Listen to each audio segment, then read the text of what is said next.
guest speaker tonight, her name is Kim Avant-Babb. She is from the city of brotherly love, Philadelphia. And she's been doing real estate with her business partner, her husband, since 1996. What I like most about Kim is that she says that she is providing quality housing, right? Creating stable communities, and they pride themselves on quality customer service and landlord integrity, right? Let that sink in, landlord integrity, right? And that says a whole mouthful. And the amazing thing is that in her 30 plus years, they've had zero eviction rate, right? If anybody, I want to hear has done, right? Definitely has done. So Kim, I want to thank you for taking time from your family to sit here and talk with us and share your experience and knowledge. Thank you for coming on. The floor is yours. You're absolutely welcome. I am pleased to have been invited by Mr. International to just grace your presence and share my story, if you will, because that's what you've done. You've invited me to share my story with your audience and your network. So I do have a PowerPoint presentation. As Lawrence mentioned, I am born and raised in Philadelphia. I sleep in Southern New Jersey, though. All of our real estate investment and holdings are in Philadelphia, where we were born and raised. So at this point, I'm going to close the chat and share my screen.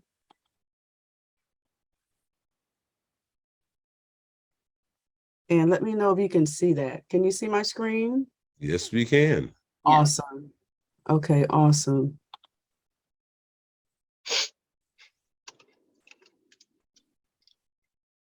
Okay, great. So as Lawrence mentioned that, part of our story is, how we worked our W-2 and our 9-to-5 and built real estate. I typically teach property management, but when we talk about how we built our mean but lean portfolio, it was primarily up until 2 years ago, which is when I retired, and my husband is retiring next year. It was while we were building and working our 9-to-5. I always like to do the legal stuff first. The disclaimer: I'm not an attorney, I'm not a realtor, I'm not a broker. I do have 38 years of experience in property management, real estate, and a 38-year 0% eviction rate. So all the information that I'm sharing is from my heart, is near and dear, is from my industry experience, not legal advice. You can do what you want with it, but I don't assume any responsibility whatsoever. Under any circumstances, you can bribe me with lunch, dinner. I don't drink, but the actions that you take are as a result of what you choose to do with it.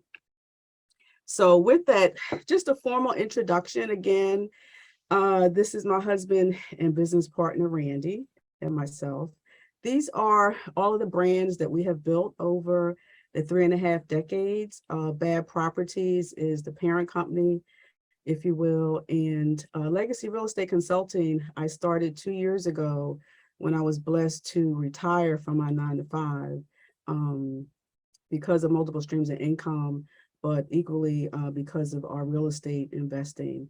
And it's our education arm. So everything I teach, train, and products that I provide come out of Legacy Real Estate Consulting. My training and coaching is the Landlord Training Institute. Landlord Docs 30 is a digital property management document bundle that we have created over the 3.5 decades that we've been managing property, that we make available to the landlord community. And I'm about to launch Landlord 30 Financial Dashboard. Why? Because if you don't know your numbers, then you don't know your business. So I'm creating a product for you to help you track that.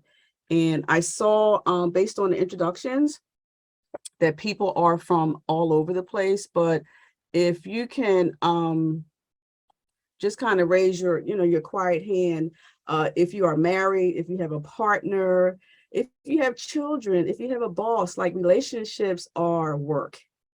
And my husband and I, we've been friends for 40 years. We've been married for 38. We're in business together. It is work.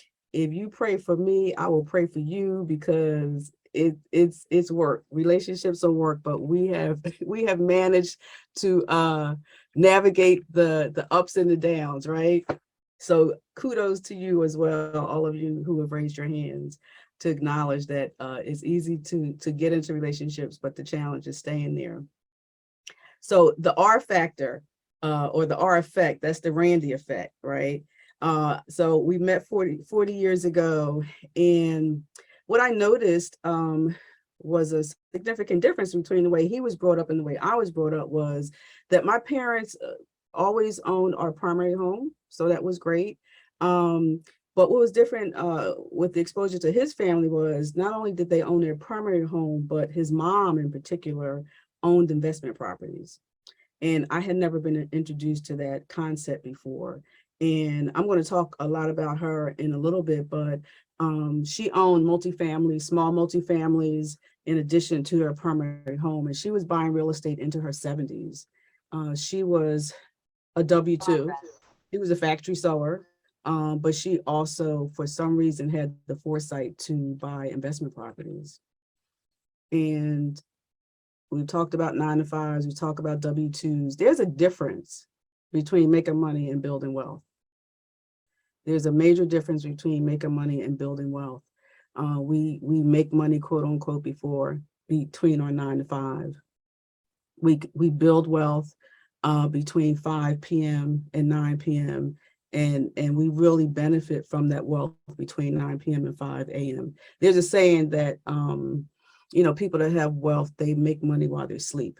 People that own real estate, and particularly rental properties, they make money while they sleep. So there's a distinct difference between making money and building wealth. And there's a mindset out there, the 9-to-5 millionaire mindset. And thanks, Mr. International, to introducing me to the gentleman in the middle, Mr. Maurice. But these are a number of individuals that I follow who really drink the Kool-Aid and know for a fact that you can become a millionaire working a 9-to-5. If you have not heard of any of these gentlemen, Jamal King is a phenomenal example. He tells his story of being a police officer and building multi-million dollars in real estate and daycare centers. And Leroy Storm is the employed millionaire. He's from New York. He's doing great things as well. And I just love the energy of Maurice. It's all about freedom and finding your freedom. Yes, yes. And I was salivating that I couldn't make it to DC, Mr. International, for that session that you had with him. But I've been following him ever since you presented him to me. So I'm really excited that there is a millionaire mindset out here working 9-to-5. I haven't really identified any women. So if there's any, females that are really preaching this and living it, just, throw them my way and I will follow them. So while that's Jamal, that's Maurice, and that's Leroy, and they all have stories, but I call this the story behind our story, right? And pictured here is my husband and I on our wedding day in 1984. And the beautiful women pictured between us is my mother-in-law, the late Estella Babb. She is and gets all the glory as to the reason why we are involved in investment real estate primarily. And I'll talk about that in a minute. But as I mentioned, she was buying real estate into her 70s. And so my husband grew up in South Philadelphia. For those of you who are not familiar with Philadelphia, South Philadelphia, and particularly the neighborhood of Graduate Hospital, is a first ring neighborhood of Center City. Okay, and from a historical perspective, it was an African American community, like back in the six African American and Italian community back in the 60s and the 70s, etc. My mother-in-law purchased their primary home there, raised her family there, lived there for, 5 or 6 decades. And as I mentioned, she was buying real estate into her 70s. And the real estate came available to her because a lot of her peers were dying. Family didn't want the property, or the family was going to lose the property because of back taxes. And they knew that Miss Estelle, as they called her, brought properties. Like back then, $2,000, $10,000 for a property, right? Fast forward, that neighborhood, be it Graduate Hospital in Philadelphia, totally gentrified and one of the most sought out neighborhoods in the country, right? So the story behind the story is when I was dating my husband back in the early 80s, like we would walk into Center City, like, you know, to Rittenhouse Square, because it was like 5 or 6 blocks from their home. And Mom Babb, even though we had brought our primary home in 1985, and you'll see the timeline of our acquisition in a couple slides. We had brought our primary home, young couple, just starting a family. Mom would call us occasionally and say, when she became available of a property, you all need to, you know, get a property, buy this property. And we would say, Mom, we hear you, but like, we're just trying to make ends meet, you know, and then our disposable income, we were partying on the weekends. We weren't thinking about buying real estate. One particular time, 2 properties came available side by side, and she called us and said, you all need to buy this property. I'm going to buy one and you need to buy the other. Broken record, Mom, we don't have the money. The bank books that you see pictured here, I don't know all the generations on the Zoom, but I come from a generation when you had a savings account or a bank account, you had to take that bank book into the bank. They had to stamp it for a withdrawal or a deposit. The bank book that you see here is a bank book that my mother-in-law had for my husband. She had one for each one of her children. And keep in mind, she was a factory sewer. She sewed coats for a living. And she was no frills, was not a consumer of many things except for real estate. And that day she called us, she said, you all need to buy this property and I'll make a deal. To her son, she said, I have saved $14,000 for you in your savings account as your inheritance. And our eyes like got wide open, right? And she said, but this is the deal. I'll give it to you now to buy this house, which is $14,000, with the understanding of when I die, you won't get an inheritance because this is your inheritance. So we took her up on the deal, and that gift that keeps giving was our entree into our first investment property. And that was in 1994. And we still own that property today. And we'll talk about the ROI on that later. But so that was the nudge. That was the motherly nudge that got us into investment properties. We had already purchased our primary home, and this was the second property, which was an investment property that was gifted to us by my dear mother-in-law. And at the end of my presentation, I'll talk about, you know, the heartstrings and just how I believe proud she is of what we've done and leveraged with that first gift. And the R factor is still added. So we started our property management journey managing my mother-in-law's multifamily properties. And she was all about making deals. Like, right after she bumped her head on the property management side, she made a deal with my husband. Listen, if you manage the properties, you can keep the rent. We were like, we can keep the rent. So here he is on the left, the young version of him. He is self-taught in all the crafts, from plumbing to electrical, carpentry. And this is him back in the 80s when we were dating, working on the plumbing in one of his mother's units. And this is him on the right. He still has many, many tools and equipment. This is one of our units. We actually just cycled through 6 of our units over the last 2 years, doing upgrades, putting in hardwood floors, modern banisters, and that kind of thing. But he is our first line of defense. He heads our maintenance department, and he loves it. So our company runs on like a parallel track.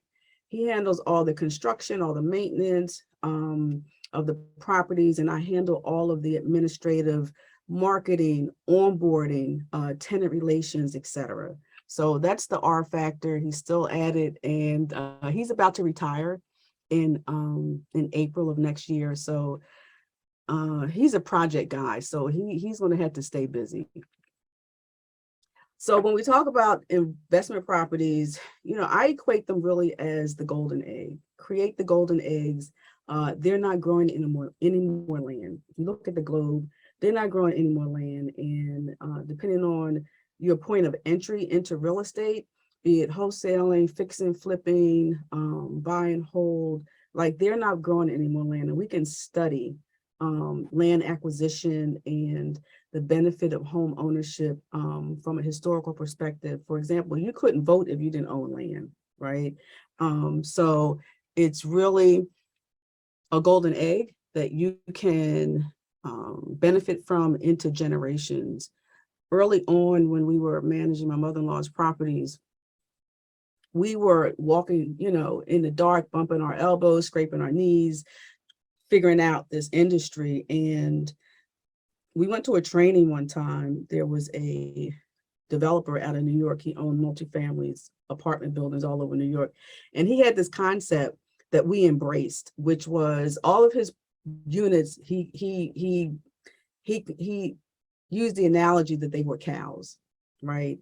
And so each one of his units was a cow. And his ideology was, if you maintain that cow, if you milk that cow, if you fed that cow, then you can milk that cow into the next 5 or 10 generations. So while we never have done any flips or wholesaling, we heard that presentation and really kind of gravitated towards the buy and hold space. And that's where we've been our entire journey.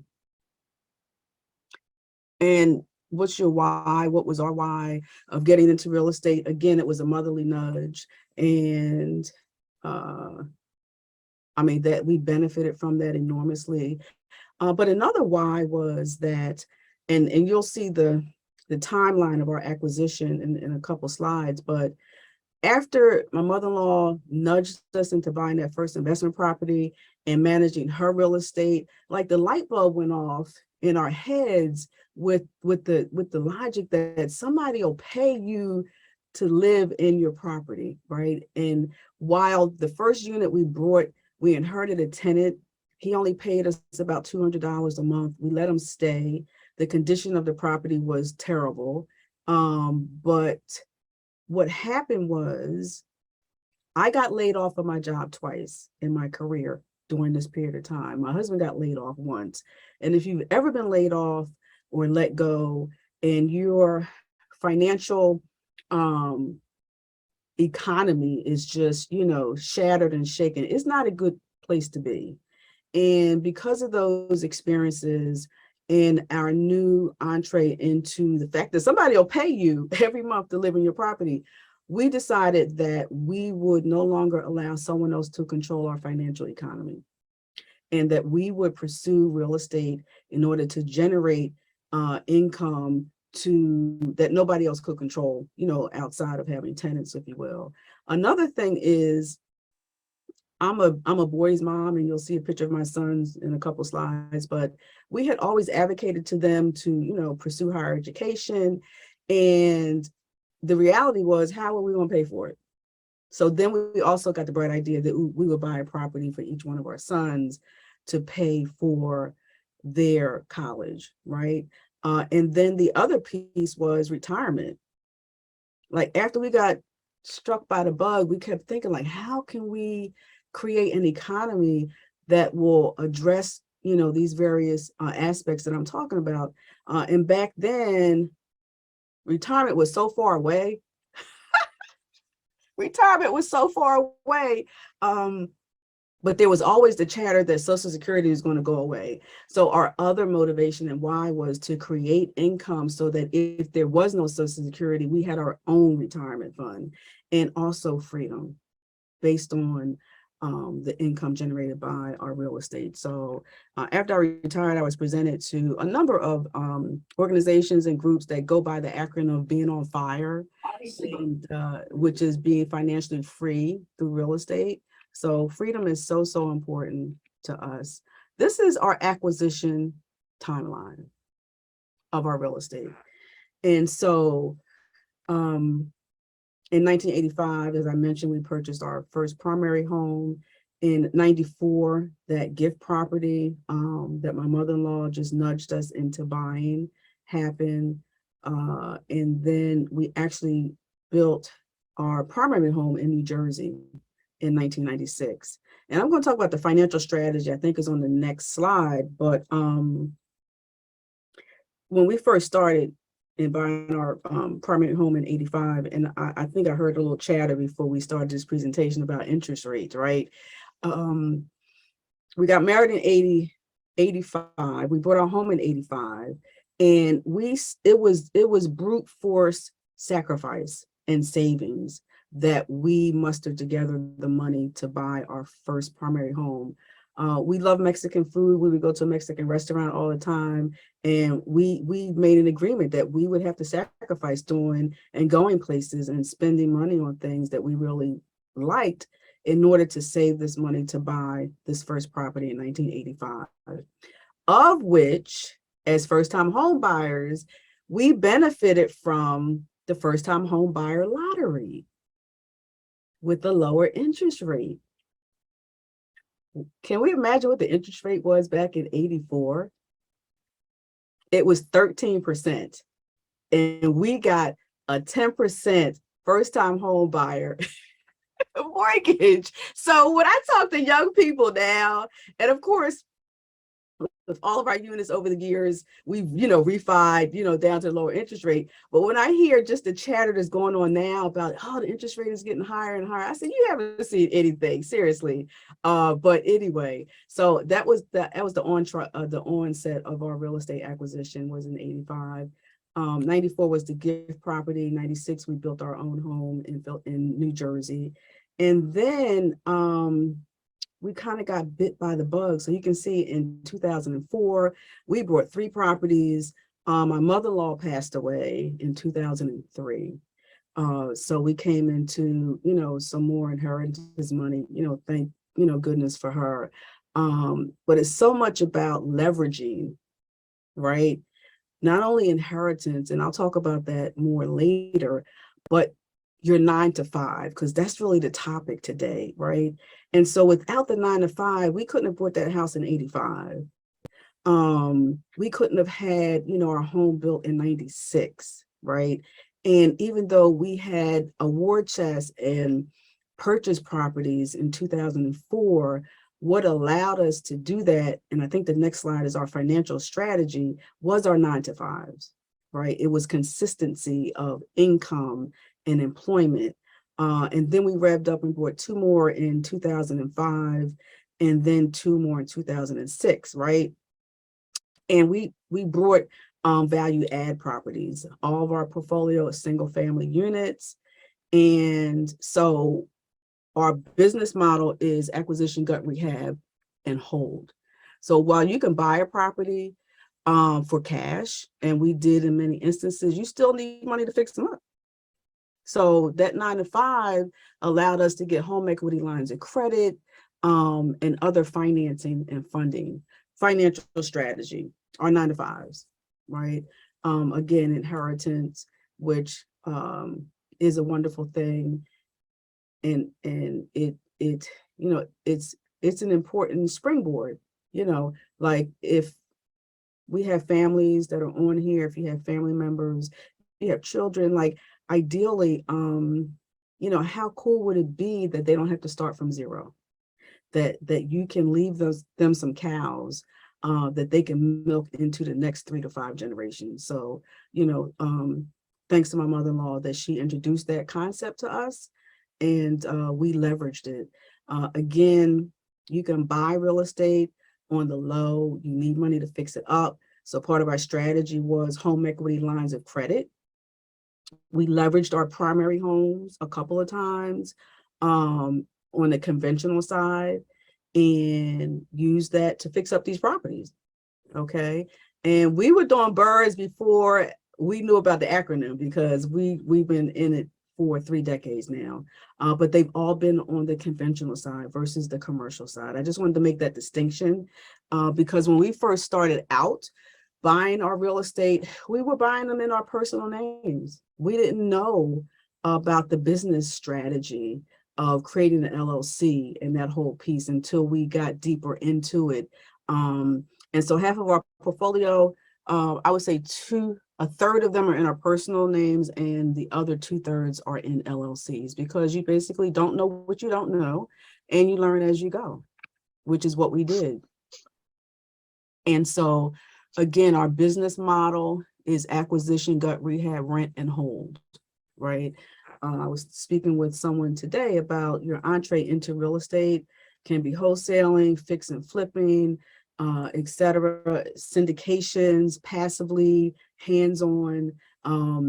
And we got started in single family rent and hold, and kind of, just kind of nestled into that niche.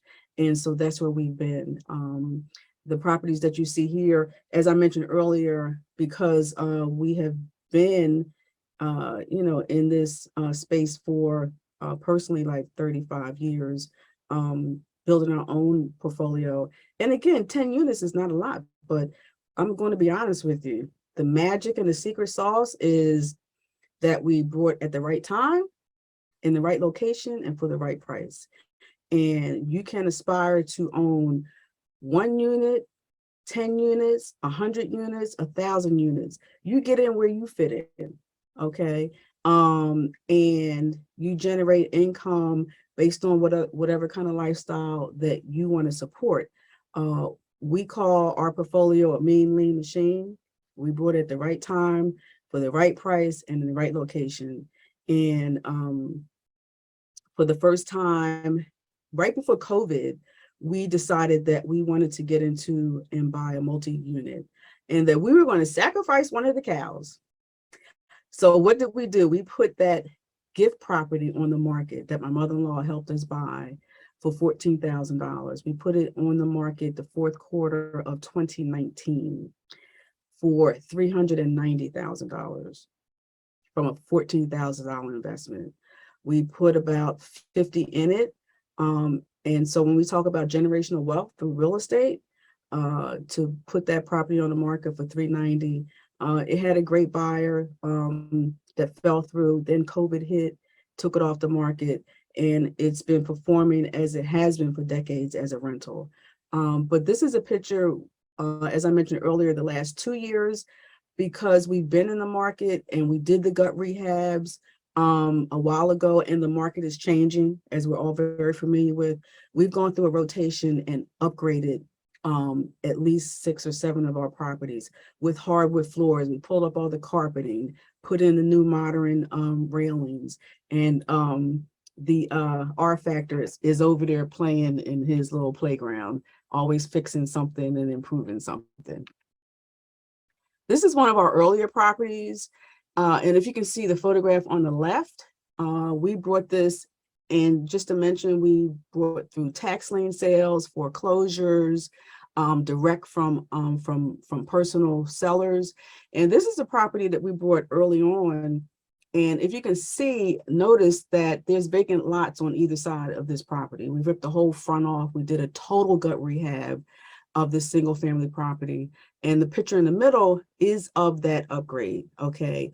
But then the picture on the far right, you can see that there's properties on either side of our unit, because this is the second ring neighborhood of Philadelphia called Point Breeze. Totally gentrified. I'm talking about 3-story new construction, ground up. Both of these buildings on the left and the right are ground up new construction, 3-story with roof decks. So we were in early, and we were in early, and we were in early. So we benefit again from the market in the growth. This is the interior of one of our units that we also upgraded this year. Again, hardwood floors, modern railings, stainless steel. This laundry room was not in the budget. So when I asked you to pray for me, because we created a budget for upgrades, and the R Factor decided to upgrade this laundry room, which was just raw. He studied it out. He did the floors. He did everything. And I'm like, okay, yeah, cute, but it wasn't in the budget. Vinyl siding on most of our buildings, because you basically have to protect your assets. working a 9 to 5, building a business from, 5 to 9, and then, praying and imagining that you're going to get a return while you sleep is a yeoman's goal. But as Les Brown says, when you do what is easy, life can be hard. But when you do what is hard, life can be easy. So sometimes we got to sacrifice and, work all of those hours and plant the seed, because this is the concept that I teach my clients also, to think like a farmer. And what do I mean? There's 3 components that make the farmer, concept work. And what the farmer is concerned about is the seed, the soil, and the harvest. And I equate that to investing as well, in that we have the asset. If you're in the value add space, whatever space you're in, you want that asset, the buy and hold space. The soil is all about property management. You got to have a skill set. If you don't have it, you need to go find it, because then the harvest is what we all want, which is the positive cash flow. So if we're not looking at our investment in a holistic way, like the seed, the soil, and the harvest, then it's kind of hard to walk in your victory garden, which is the positive cash flow, if you don't have a strong asset that you are managing, that you are doing maintenance walkthroughs of, and creating a tenant community, which is what we create, and not just select tenants. And I also like to underscore that on the property management side, landlording is a skill set. And who you are behind your business is more important than the business itself. Who you are behind the business is more important than the business itself, because we're talking about psychology here. I teach about the psychology of the landlord, the psychology of the tenant, and who you are and your ability to communicate effectively with your tenants, which are your business partners or not. Some people don't like people. So if you don't like people and you're in the people business of having tenants, it's going to be a tough road for you to hoe. So it's really important to do the mirror test and just be honest and accountable about who you are as an individual, as a business person, because that's going to spill through into your business. When we talk about the seed, the soil, and the harvest in the buy and hold space, we have invested our hard-earned 9-to-5 monies, savings, time, and energy into acquiring these assets with an anticipation that we're going to have a harvest at the back end. If it's the buy and hold space, I'm advocating, teaching, I'm pouring my heart out into the fact that you need to investigate who you're giving the keys to your property to. And I believe that's where our secret sauce is with our 38-year 0% eviction rate, because somebody wants the keys to your property. Somebody wants the key to your asset. And I'm suggesting that you turn into a private investigator. And those who have heard me speak, I use a lot of analogies. So my analogy here is in reference to you as the landlord, and the person who wants the key to your home is like dating, right? You have an applicant who's interested in the beautiful homes that you just saw pictures of. They want you to give them the key and have control of that. Well, in the application process, we're dating. I'm trying to see if we have chemistry. I don't know you and you don't know me. I need to figure out who you are, because there's an imposter all the time when you first meet someone. So it's our job to figure out who they are, right? To see if we have chemistry. And there's a whole process that I go through with that.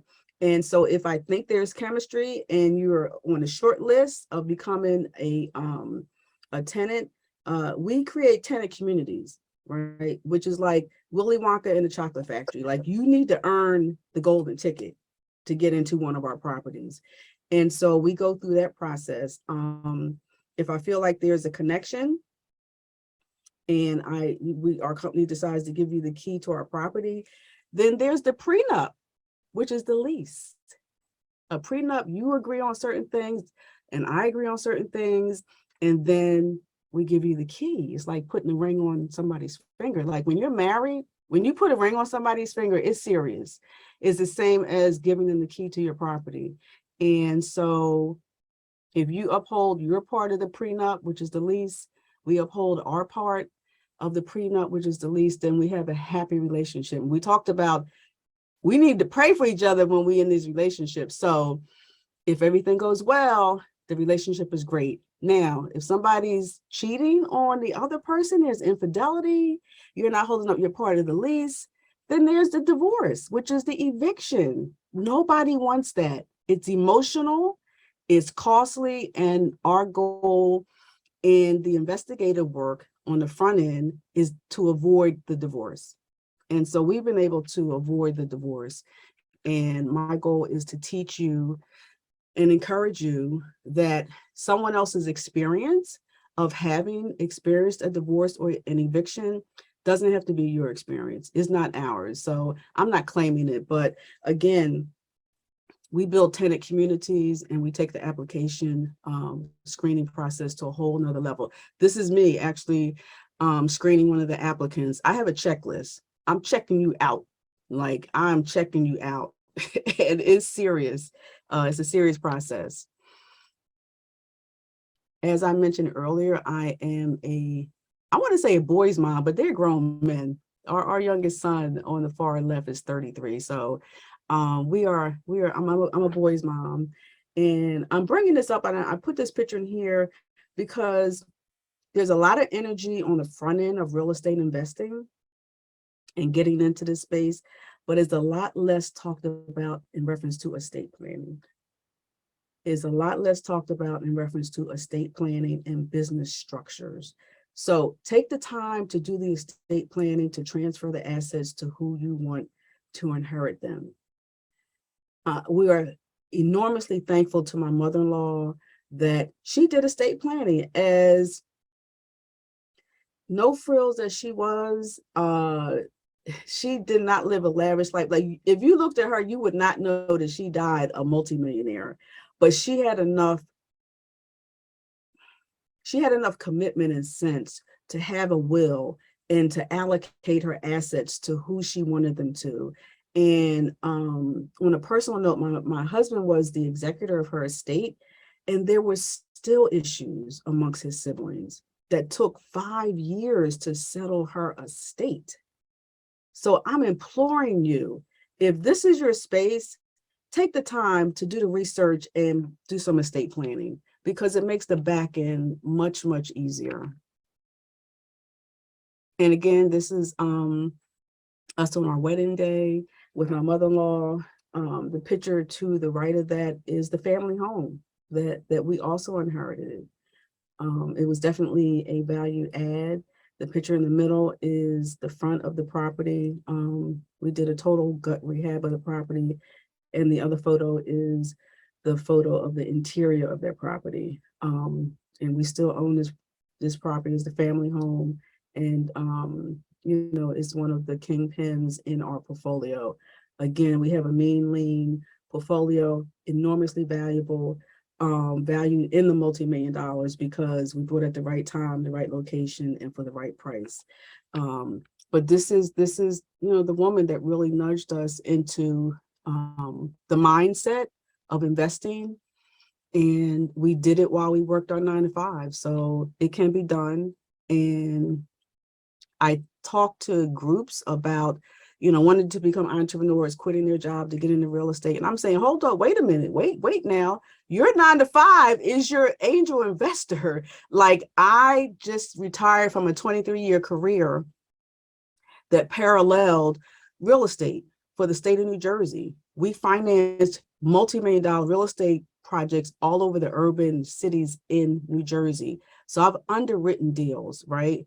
Obviously on the commercial side, but what I do know is that lenders want to see consistency and stability in income. So why leave your 9 to 5 if you can create a plan, implement the plan of action while you're working your 9 to 5, and let that be the springboard to help you acquire the assets to then, in a timely fashion, step off and be able to be on fire financially independent through the real estate that you built while you've been working your 9 to 5. So this is the family home. This is the investment mindset that my mother-in-law instilled in us. I believe that she would be proud of how we leveraged the gift that she gave us and the education about the investment mindset that we are pouring into not only our children, but our grandchildren and whoever will listen to me in particular, since I've got all the time to do it. And this photograph right here, and I mentioned it to my 83-year-old mother today, that I had this photograph and that it was a part of this presentation. This is the earliest home that I can remember living in as a child in West Philadelphia. This is a current picture of it today. And, you know, I get a little emotional when I look at it because, as Ella Fitzgerald would say, it's not where you start, but where you end up. And occasionally, when I'm feeling it in my spirit, I will go and park in front of this door and just sit in my car and give thanks about the blessings that we have been afforded, and to know that is not where you start, but is where you end up. So that's my story. That's our story. I did put my contact information in the chat. And I want to thank you. I want to thank you, Mr. International, for allowing me to share our story. If there's any questions, I'm here for it. And I'm going to stop sharing right now. Well, I want to say, what an awesome presentation. Inspiring presentation also. And I appreciate your knowledge and experience sharing with us and sharing with the audience here tonight.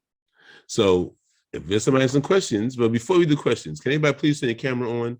I take a screenshot, zoom me. That's number one. Okay. Okay. That's number one. Let's take a screenshot. There you go. Let's take everybody put your camera on. Let me fix my hair so you don't feel bad. There you go. Let me fix my hair. Why are you laughing, Brian? Wow. With friends like you, who needs enemies? Gee. Everybody smile. 1, 2, 3. Cheese. 1, 2, 3. Come on, Bright. There you go. Thank you. 1, 2, 3. Had breakfast and everything else. You're gonna shine on the light. Come on, Bright. Now everybody's coming on. Everybody, come on. Everybody put your cameras on. 1, 2, 3. This is the last one. Thank you. So, I see we have a question. Stephen Graddick had a question from the beginning of the presentation. So go ahead, Stephen. You're on mute. You're muted. You're muted. You're muted. Can you hear me now, Lawrence? Yeah, hey, Steve. Yeah, I didn't have a question. I don't know if my hand was up from the beginning or not, but I need that lowered. So my apologies. But great presentation. Thank you. So anybody has a question? Anybody has a question for Kim? So those total gut rehabs can be really costly. On that first one that you did, was that just equity out of your other properties to do the rehab, total rehab? How did you handle that high level financially? Yeah, I talked about having home equity lines of credit. Yeah. Obviously not loans, and there's a whole strategy behind that, right? Because you're only paying back on what you've used. Right. So we had to put some skin in the game and get some working capital. So yeah, we got home equity lines of credit on our personal homes. And I'm the administrative side. My husband, well, we actually are both artists. We met on the job as artists. So we're both creatives, right? But I have this administrative side. I have this number crunching side of my personality. So that first rehab, like, he had this whole vision because he's the craftsman, right? And I'm saying, but we need a budget. We have to have a budget because we only have so much money, you know? And so, yes, the strategy was pulling out, you know, lines of credit on our primary home and using that money to do the gut rehabs. a couple of the properties, I'm thinking of two in particular, him working his 9 to 5, he actually rehabbed the property from top to bottom, but it took him like 2 years. And it was Wow. very frustrating as a business partner to get him to realize that,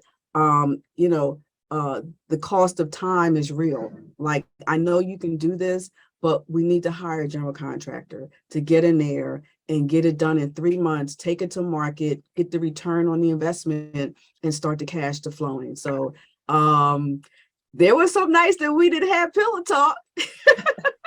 Because And so I would imagine though that that experience changed moving forward, right? yeah, Because he saw differently. Okay. yeah. And so my conversation was convincing him that you can be a project manager versus the GC because you know all the trades. So he then started acting as a project manager, and we were hiring GCs to get these projects done. Mm. I, okay, I see others. I'll wait my turn. I'm gonna go back. Go ahead. Go ahead, Christine. Go ahead. Well, I was just gonna say, I stepped away to get something to drink for 1 minute. Do you have any out-of-state properties? I'm going to say no, but technically yes, because we live in South Jersey and all of our properties are in Philadelphia, but not Not in- really. Okay. not really. Not like Ohio or, okay. No. All right, very good. Thank you. You're welcome. Good. Go ahead, Brian. How you doing, Brian? Go ahead. You're muted. Yeah. I guess my question is, well, to go along with what you were already talking about, did your husband at some point go get, the general contractor license, so that way you guys can recoup some of the costs from him doing some of the work? No, the short Over. answer is no. I've actually personally gone through the GC training. Not that I really want to be a GC. Part of the challenge, and I'm selecting my words carefully, is on my husband's side. He's always had this preference. Like, he's willing to work on his own projects, but he's not looking to be hired. And he's been approached over the years many times because of the quality of the work that he does, to do other people's projects, but he just doesn't have that desire. He's not into that type of pressure, only from me, right? Now he's willing to get the pressure from me on our projects, but he's not willing to be held accountable, and he's not even interested in it. So the answer is no. I don't know what he's going to do when he retires. He may go that direction. Thank you. You're welcome. Go ahead, Peter. Thank you. So I just, I guess, I know you said you're not an attorney. I'm not really looking for advice as much as I'm looking for information. Sure. I'm single dad, working 2 jobs, working to get I'm working on my master's also. And I've obviously incurred some consumer debt, whether it be student loans or, just trying to take care of our day-to-day situation. I've heard multiple avenues as far as paying off debt first versus, starting while you have the debt, buying the homes or buying the properties before you are totally out of consumer debt. I'm just curious as to how you feel about, about the paying off debt first versus going into purchasing a property. I mean, it comes down to really a personal decision and a personal strategy, because you know how much you need to create the lifestyle for you and your family. And, I'll also say that is different points of entry into real estate, depending on what role you want to play. And I think it was Christopher mentioned earlier about syndications, right? So that's a passive approach that, you could participate in real estate, not hands-on. And although, there are those syndications where you've got to be an accredited investor, have a certain net worth, but there are the leaser that you don't have to be an accredited investor there's EFTs, there's other ways that you can be involved in real estate and not need that large lump sum of money when we're talking about doing a major project. So, you know, it's hard for me to answer that because it's personal, you know, based on your finances and your lifestyle. And, you know, I'm thinking about our journey. We've been able to juggle the debt and the investments over the years. And I just spoke to, I was a guest professor at a for a Howard University class just last week, and I was talking about, you know, financial education. And as a community, me personally, like, we were never taught about financing. Debt was not you know, a good word, but when we're in the investing world, really, like, if you can manage your debt strategically and you're involved in real estate, that's good debt to have. So consumer debt, you know, debt that you're going to incur to build an asset, two different types of debt. So I don't have a direct answer for you, but I would just, you know, encourage you to just think about it in a broader sense. Yes, ma'am. Thank you. I just took out a HELOC to I'm in my property I bought. That's our primary residence. Took out a HELOC to get it fixed up, hoping that we can get it fixed up and, you know, turn it into a rental as our first rental property, so I can have something for my daughter and to teach my daughter, because my daughter lives with me, so I'm just trying to, you know, make steps to kind of move forward. So That's thank you. awesome. Congratulations. So Thank you. just underscoring strategy. I just retired after 23 years as Chief Strategy Officer for the New Jersey Redevelopment Authority. So I'm all about strategy. And Peter, if you can, you know, based on what you just said, create the strategy, create the financial strategy of doing that HELOC on your primary, and then, you know, build in the time frame that is going to take you to get the return, what the potential cash flow is, then it makes sense. You know, and I said to this Howard University class the other day, there's a difference between playing checkers and playing chess. Yes, ma'am. What we're talking about is a chess game. What you just mentioned is a chess move. And if you can see the long-term benefit of that debt of the home equity line alone to get that revenue stream based on rents, that's a strategy move. So I encourage you to keep thinking like that. My daughter would love to hear you say that. We love to play chess. She's 7, so. It was the best game that I learned how to play. In addition to Rich Dad Poor Dad's Cash Flow 101, Yes, how to get out the rat yes, race. ma'am. I love that game too. Yes. I turned my head for a quick second. I seen it. Yes, I love that game. Yes, ma'am. Thank you again. You're welcome. Kayan, you have a question, Kayan?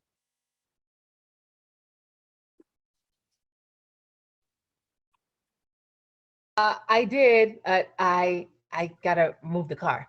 So I'm sorry. I gotta move the car. Now I wanted to make a comment and say that Kim, your son Hassan, right? He was on the Philly Slam team. I'm on the New York Slam team. Wow. In poetry competition together, spoken word competition. So that's funny. Awesome. Let me write your name down. Go ahead. Go ahead. And the next thing was I wanted to ask you, like, really quick, what do 3 of your screening questions look like for your tenants? Because right now I'm going through the intake process of, you know, screening tenants, looking at tenants, I'm showing an apartment. And so, you know, getting the feel of folks, and I have someone who's an agency that's helping me as a part of the learning curve. So then the next time I'll most likely do it independently. So just wanted to get, you know, maybe 3 questions or so from you. Thank you. Absolutely. You're welcome. Small world. That's why you got to treat people right. I'm gonna tell you something. Yeah, my younger son is it Cayenne? Is it pronounced Cayenne? Kayan.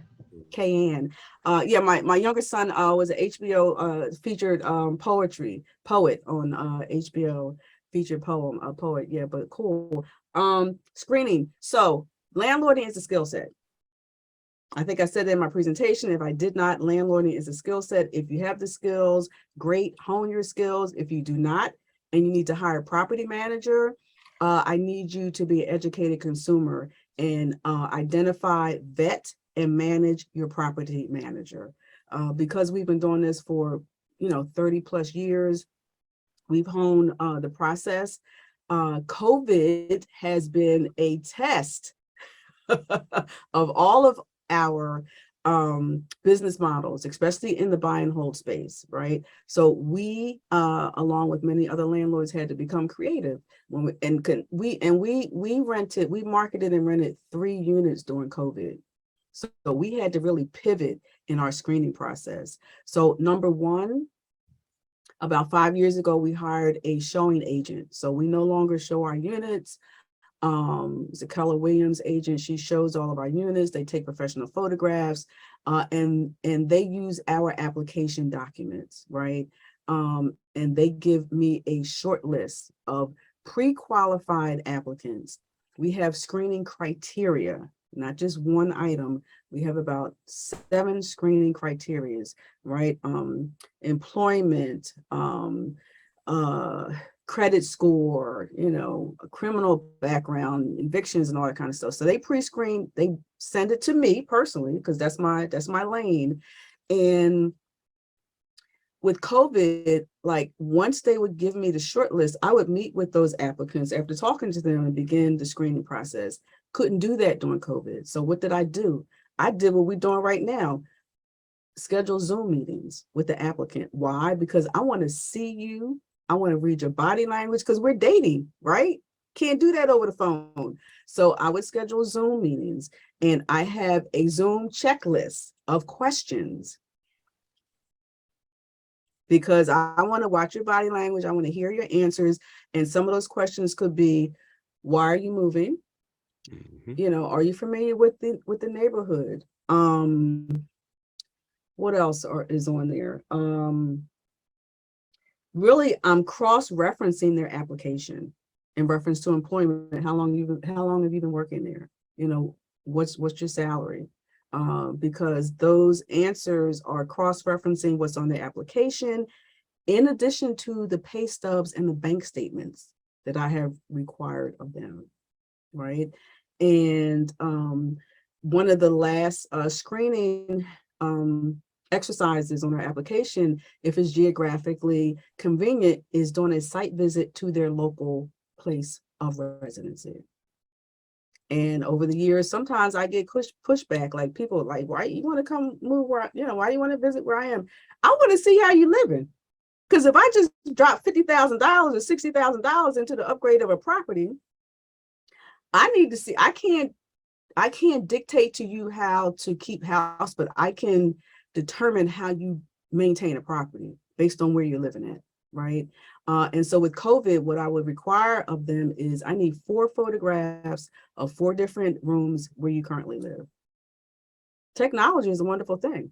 So as a part of the Zoom meeting, I'm going over those photographs. I'm cross-referencing information that they put in their application, in addition to what I've seen on their pay stubs and their bank statements, and the conversations that I've had with their employers. What type of employee is this person? Are they full-time, part-time?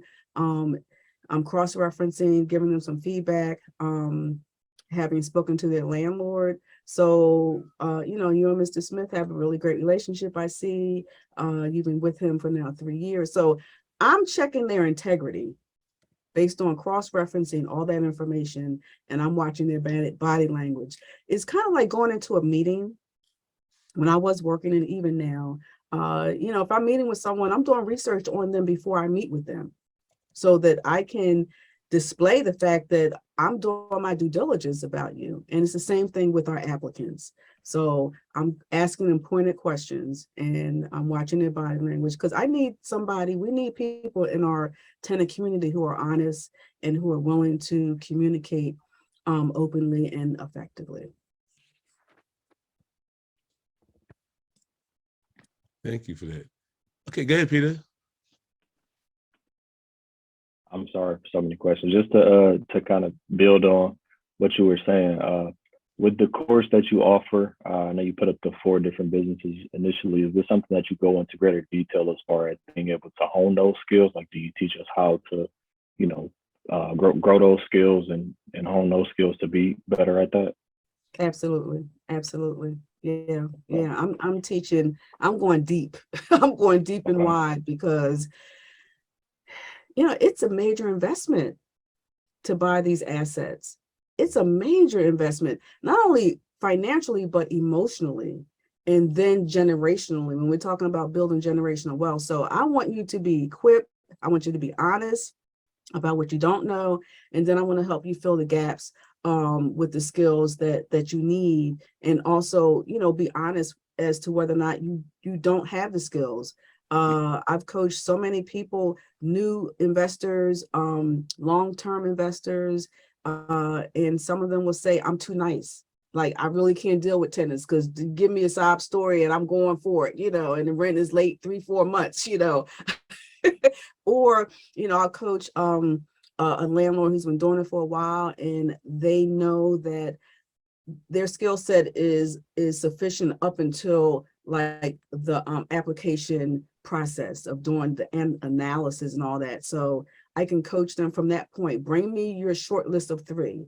I'm not going to fish for you, but I'm going to teach you how to fish, because we're going to make a decision based on data, not on emotion. So we're going to go through the process and help you understand how to analyze the information and deduce the best applicant based on the information and your investigative work. So if that answered your question, Peter, yeah, I'm teaching you those skills. Yes, ma'am. Thank you. You're welcome. So I want to say something also. You know, I appreciate the fact when you spoke about investment, right? It's where you want to be at, what niche you pick, what niche you choose. Because everybody, a lot of people, you gotta get the 100 units. It's what suits you, what is your purpose and what is your plan. Because Maurice talks about that a whole lot, right? He talks about that a whole lot. Work backwards and figure what you want to do, and then get it into action. And I also appreciate you talking about the 9 to 5, because I love my job. I mean, I love my job. I was there for 41 years, right?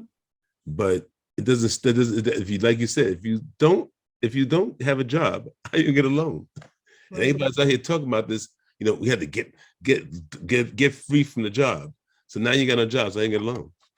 But I really appreciate you touching on that point about wherever you at, whether it's 1 unit, 20 units, it's still investing. And I appreciate that, Lawrence. And what I'll add to that is life is too short to be living somebody else's life. Okay. Life is too short to be living somebody else's life. I hear in the investment space, you know, all the time, I want 100 doors, you know, that's the magic. No, I want 100 doors. Well, I personally don't want 100 doors directly, you know, on how we operate our business. I don't, because we're hands-on. Now I would, you know, be open to 100 doors in a syndication scenario, right? With, you know, hands off and just investing. But it's really personal. If it's 2 units, if it's 10 units, if it's 20 units, or it in my estimation and what I've heard in the industry, you need to determine how much it costs to finance the lifestyle that you and your family want, and then work backwards from that. And for us, you know, 10 units is fine. That's it. Whatever floats your boat, in other words. So I want to say thank you, Kim, for coming on and spreading the pearls of wisdom and knowledge across the whole screen.